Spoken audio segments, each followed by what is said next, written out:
Why do we tend to say it's so unfair that somebody has such and such and we don't? Why do we thus try to enact laws for equity, so to speak, or what is the word, equality? Why do we state we all have the same playing field that we started out on? Why do we alternatively state so-and-so was born with a silver spoon in their mouth? Why do we just claim, oh, such is so unfair? Why do we say sometimes, oh, evil can win? And maybe we're just defining things incorrectly. Why do we just say, well, we need justice? Maybe it's because we're comparing apples and oranges. For instance, a mayfly I read once lasts lifespan-wise 18 hours. Humans maybe statistically, 79.5? Now some in Okinawa say, I'm trying to remember the name of a book I once looked at, or magazine, Blue Zones, said maybe they live on average about 100 years of age. Maybe very rarely someone will last to 115 or 120 years of age. Maybe they're blind and deaf, but still. Would we say then, how unfair, how unfair, how unfair? What if the mosquito, what if the mayfly said, if it could think to the degree we can, how unfair, I'm a mayfly. Or the cow, if it could think and talk also, how unfair, I'm a cow, and get eaten, by the way. How unfair also that a human's going to last longer than a cow. We could state also how unfair we will last only maybe 120 years max, and someone on a foreign planet might last 10,000 years or more as they replace their silicone chip in their brain every couple hundred years. How unfair, how unfair, how unfair. I'm reminded then of the book, the title exactly or approximately, Men Are From Mars, Women Are From Venus, by Dr. John Gray, I believe. Well, I've been thinking about this issue at least 5-7 years, often in walks at 5 in the morning in the dark with a voice recorder. But at any rate, why would we say men are from Mars and women are from Venus? Why would we say also, as I saw yesterday in a book at a used bookstore, women often are seeking from their husbands, if married, respect. And men are often seeking from women, other gratifications. And why does it mean so much more, I believe, on average for females to have children and not so necessarily for males, unless to leave progenitors? As one person had told me from a Eastern, shall we say a Muslim or Islamic country. And why do some people only want to leave boys behind for future generations and not girls? Or maybe some want it vice versa. Why, in fact, are some men disappointed if their first child is not a boy? And here's another question. Why do we accord different status to children, especially in certain Christian theological views under age 6, whereupon we say, well, they don't have enough whatever to make a decision for Jesus, and so they fall under different rules if they die before age 6, and in other countries too, as to whether or not they, quote, chose to adopt Christianity. An age of accountability, thus. And why, too, then do we say we need to take care of those who are infirm, the handicapped, including those who have, quote, Alzheimer's or other forms of dementia? Why do we accord Social Security to the older, too? Early out option, maybe age 62, 65, or 67, say, for others. Why provide special dispensations, then? Why even call anyone handicapped? Why call anyone a victim? Why call someone a victim of crime? Why have laws in general to protect? Why have police? Why have courts?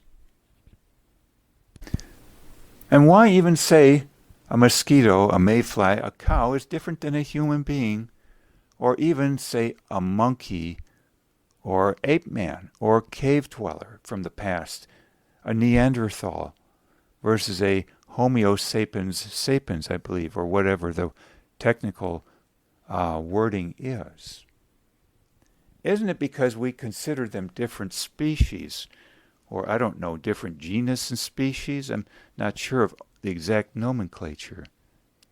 But to say thus, as Dr. John Gray did, men are from Mars, women are from Venus, or to say someone is a child, or moreover a child before 6 in some circles, Christian circles, versus a child after 6. And why call some children teenagers? Why call some people toddlers versus non-toddlers? Why call even some humans fetuses versus not fetuses? Why say thus some have limitations too that others don't have and call these handicaps? Why say some are diseased and some aren't thus? Why? Why say some are geniuses and some aren't? Why some say have low IQ and then try to come up with a lot of palatable terms on this and try to define it? Why say some have toxic traits or toxic sexual views or not, or are poor, financially speaking, or in other ways, or are rich in spirit or not? Why say, quote, some are evil, some are not? Why say some have bad character or good character?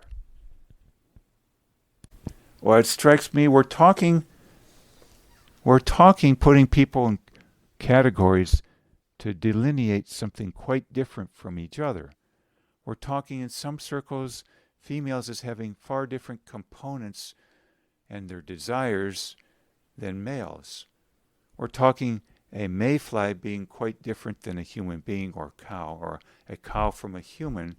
We're talking about different species. But then here's the rub. We say such and such is unfair only to the extent I believe we're comparing apples and oranges. We're comparing the mayfly, which is a completely different species, obviously, with a human. Or we're talking a Neanderthal man or caveman from present-day man. Maybe we need to face the possibility, but then what else, too? That females are different species, different creatures, some euphemistically, humorously say, than males. George Carlin talking about that, by the way, in a 10-minute video, originally spoken in person, I'm sure, on YouTube. Indeed, it's undeniable that males have far more testosterone than females.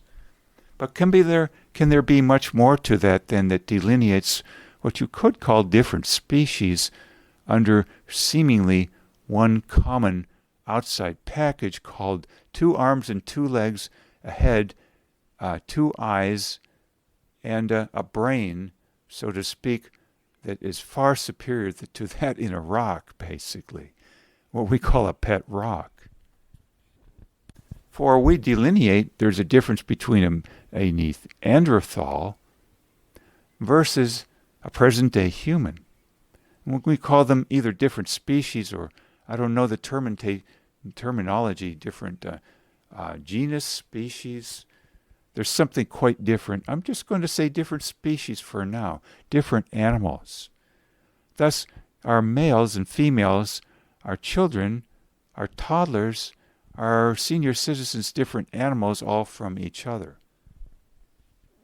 Thus, to compare one animal to another and say it's unfair, the advantages or disadvantages that one animal has over another seems to me rather curious. And also, how would one animal transition to another animal if it's a matter of certain resources and not something built in genetically? Indeed, in Christian circles or some such circles, a child after 6 may have a different fate than a child before age 6 because, according to my theory or positing, They're different animals. They're different species. As odd as this may seem. Thus, how can something be unfair if we're comparing one type of animal, one species, with another species? To the extent we don't understand this, it's rather curious.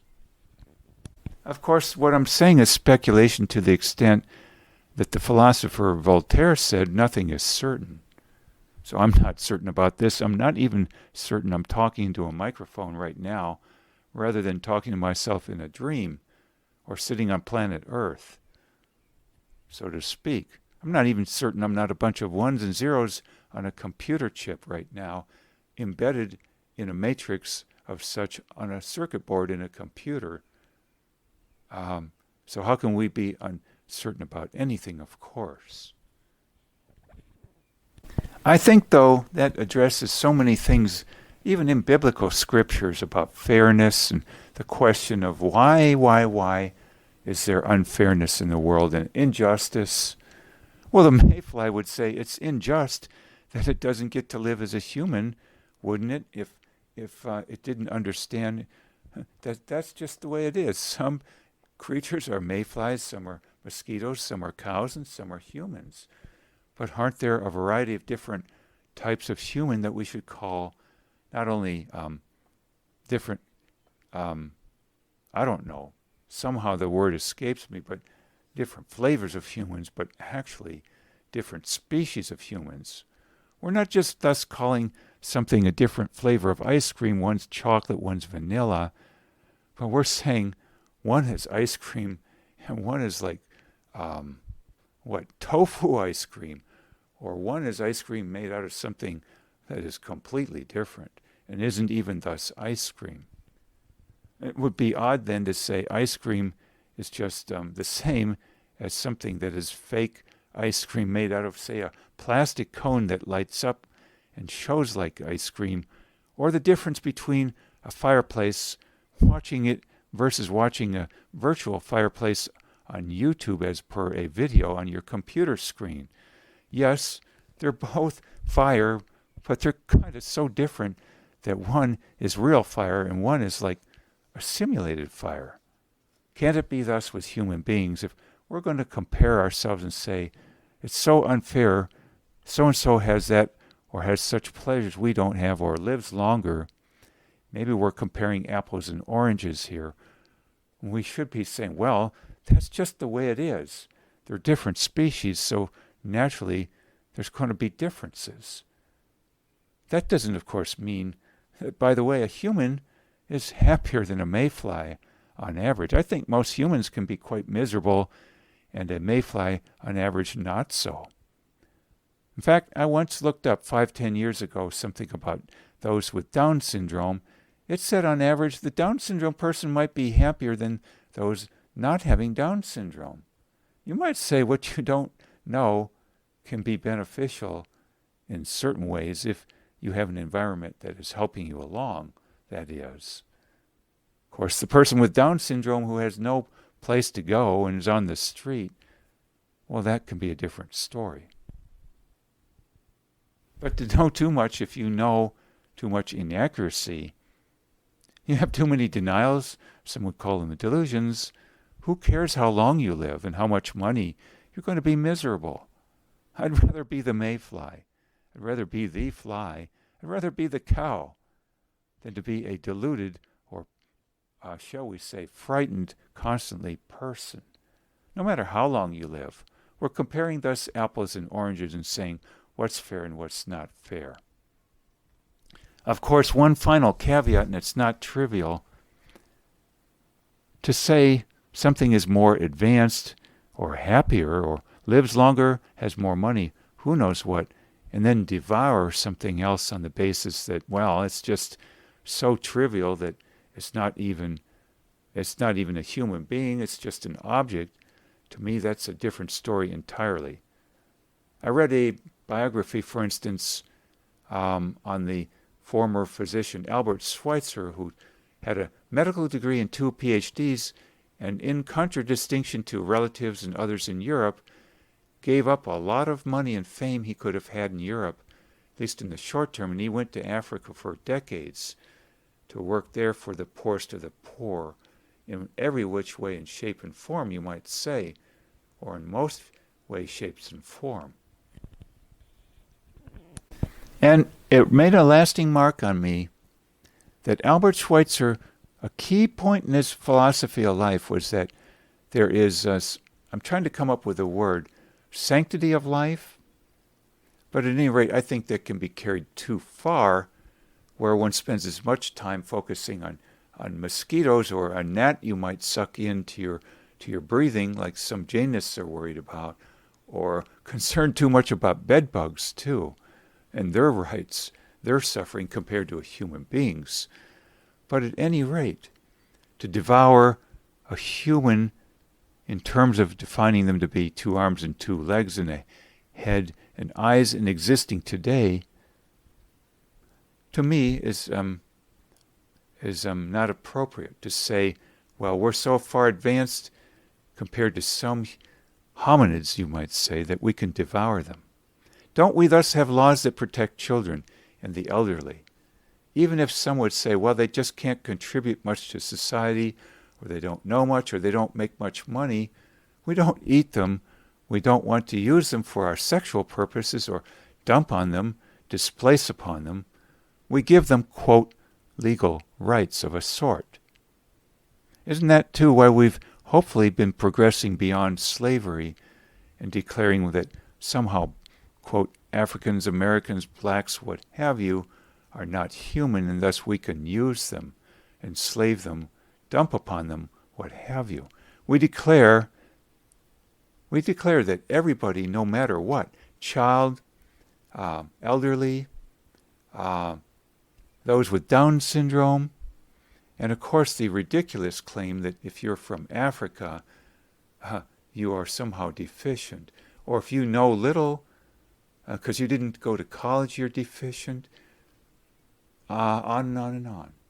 To that extent, we find it ludicrous and sometimes quite the opposite. For instance, finally to close, who's to say that the Westerners who went to save people in Africa were doing a great service? Maybe in their own way, shape, and form, some of the Africans were more advanced than the Europeans in terms of empathy, say, and intuition and overall happiness. There used to be the phrase, for instance, neurotic.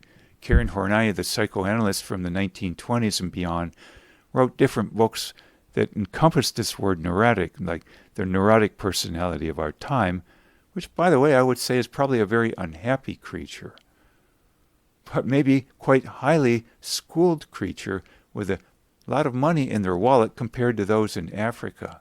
So who's to say who's the missionary and who ought not to be the missionary or helper, by the way? And thus, who's to say who should be eating whom and who should be eating what? They can be quite confused, and to me that's also the bottom line. We might be making a big mistake if we say we're more advanced, or maybe we're even human and such is just a mosquito. Maybe the mosquito is happier than humans on average.